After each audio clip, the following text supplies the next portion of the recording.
Did the issuance of a minority report depart from the usual procedure by the Senate Blue Ribbon Committee, where the minority report would come after the formal report by the main committee? Did we depart?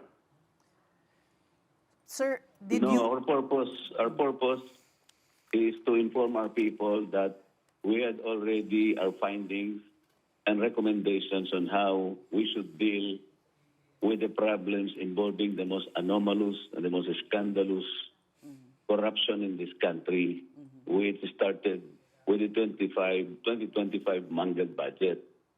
Kasi hindi naman sila gumagawa ng report eh. You remember Senator Ping promised that he will issue or submit a partial report before the December break. At sinisisi niya yung kanyang mga tauhan. Sabi niya, mahihina yung mga tauhan ko eh.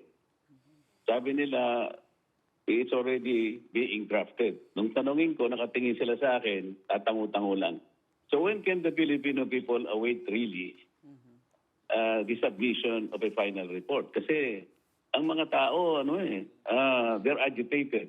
They're frustrated. Galit na galit ang mga tao. Ninakaw. Hindi lang ninakaw, nilimas ang kaba ng bayan eh.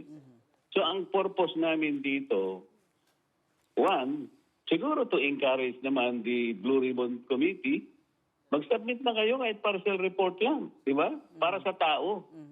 Ang tingnan natin dito yung kapakanan ng tao, hindi yung sasabihin nila we departed from the rules.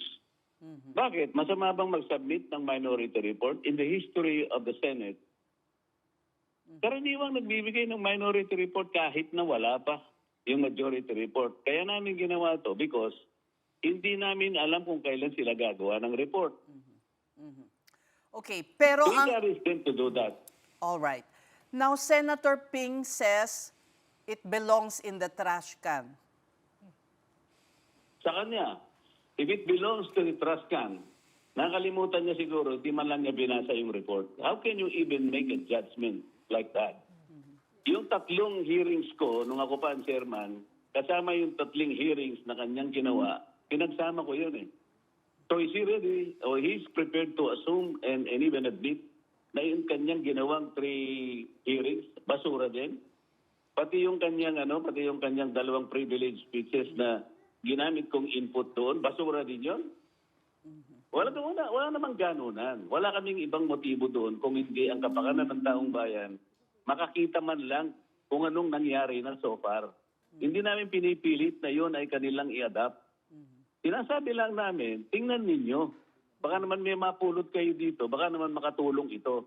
Because ang ginamit namin, hindi namin sarili opinion. We never use our own opinion, our own perspective, hindi. We utilize the same people. We use their testimonies, individual and collective. So, anong basura doon?